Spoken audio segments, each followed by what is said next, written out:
gun emplacement signs, making me wonder once again about this purported savagery. As we once again are hit by a montage, that's like, what, our third or fourth one now? We learn that Marvel City is different than Champion, for reasons that the comic does not wish to tell us. Also, Superman in Exposition tells us how Aquaman survived the apocalypse, but mutated into some sort of sea monster. Also, one of his old enemies, Metallo, has organized the mutants into a fighting force that is devouring everything in this path. And he's doing so because I have no idea, and will have no significance to the story later. Captain Marvel and his forces, now wearing hoods because here's this Wonder Woman, Martian Manhunter, and the Cheetah, killing the latter two. Marvel boasts about how the three with him are his children. What? Look at them! Superman's journal said it had only been 3 years since Marvel left. Did the end of the world bring about super fast aging? And said children were conceived from 3 different mothers. Who and why exactly? Captain Cuckoo has also teamed up with Metallo because he's evil now and wants to offer the chance to join him. Cue Darth Vader clip, blah blah blah. She naturally refuses and they all kill her. Superman comes upon her body later and for some reason her body has turned grayish purple. Careful, Superman, it looks like she might rise up as a zombie. Superman flies off in rage, and in the sky he realizes that the Earth has continued to tear itself apart over the last few years. No. Admittedly, the comic says that the magic lightning plot convenience nonsense has contributed to it, but no. This is an occasion where it's actually appropriate for me to really do this. Don't you know anything about science? When people say the end of the world in reference to nuclear Armageddon, what they really mean is the end of all human life, the end of civilization, or the destruction of the ecosystem. The thing is, despite what Captain Planet might say, the ecosystem is not the planet. The planet itself is a mite tougher than that.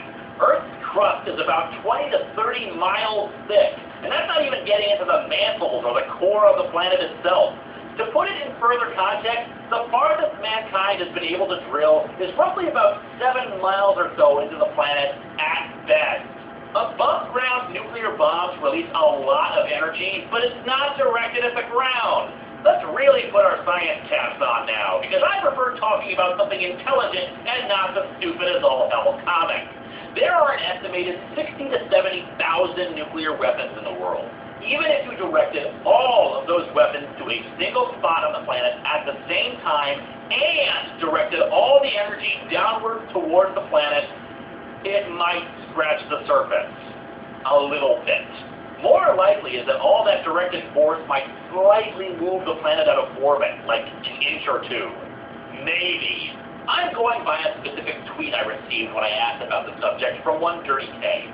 I do apologize if they, and by extension me, turn out to be wrong about this, but I like this because it really sounds good.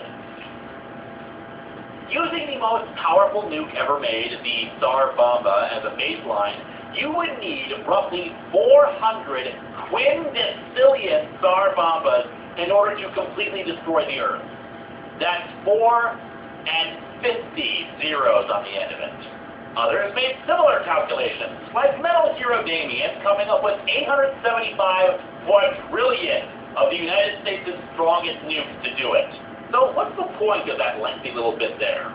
Yes, nuclear war would most certainly devastate most, if not all, life on Earth. But it cannot blow it up, and it sure as hell wouldn't suffer from delayed reaction syndrome. And yes, that is actually what is happening. The world is blowing up and it will explode at the end of this comic. Let's make a long and very stupid story short and end this, shall we? Superman spots a green glow in a ruined city and finds the Green Lantern's power battery. Funny that Green Lantern apparently did not survive the nuclear war. And Soup takes it and flies off to Billy Batson, where a war of the super beings has begun. Why has it begun? I have no idea. I'm not even sure how these people know it was Captain Marvel who killed Diana. But anyway, to heighten the goofiness, we see them all flying in an arc, because that's the absolute dumbest way they can run at each other and start a battle. Superman tries to convince Billy to stop the fight, but when Billy mentions Wonder Woman, he goes nuts. Everybody's dying around them as magma comes up from the surface and burning them all to death. And I'm sure this is supposed to be big and dramatic and poetic, emphasized by Supes' journal entry, which doesn't make any sense, as we'll see. Our armies consumed by gouts of molten magma, as if the sky itself is stained red by fire, lava as the blood of champions. So no one is noticing all the burning magma around them and trying to run?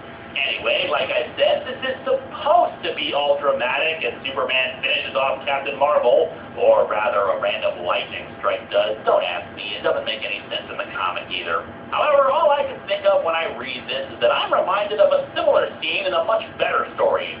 World dying around two foes, one of whom has killed a loved one of the other.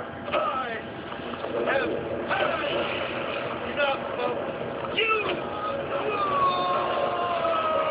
Superman flies back to his home and finds his son, telling him to bring him the lantern ring and the power battery.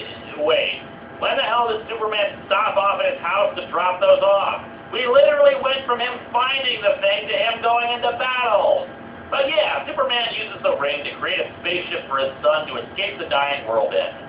Unlike my parents who placed me in the tiny prototype of their escape ship, I can create a vessel that would carry us both. But no, I've lived a glorious, blessed, and fabulous life.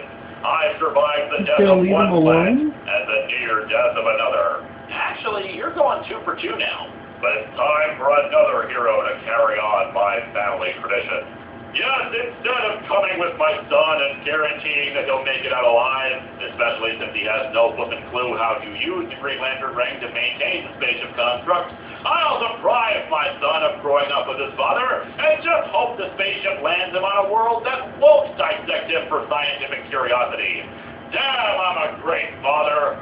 And so our comic ends with the Earth blowing up. Somehow Superman's journal coming with his kid, since it was important for him to write all the pretentious garbage before getting his son to safety. The end / the beginning.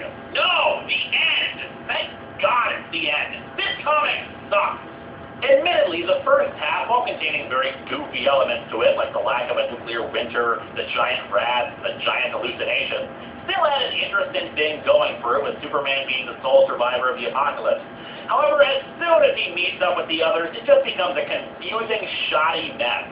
The story is all over the place, with a skewed timescale, characters being introduced and then never brought up again, and things that we're told are important are not actually important.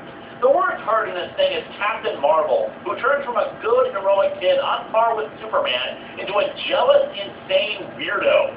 This story is the Superman at Earth's End equivalent for Captain Marvel, but with better artwork.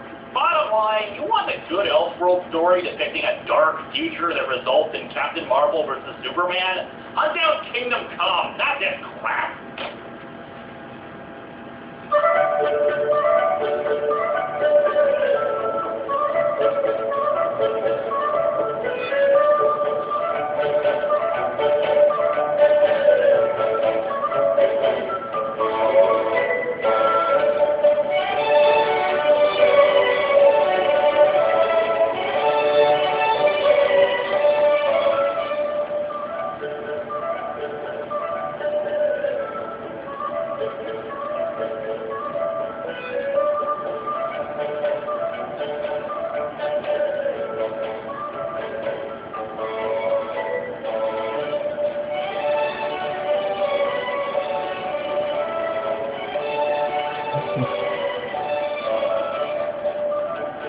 Thank you.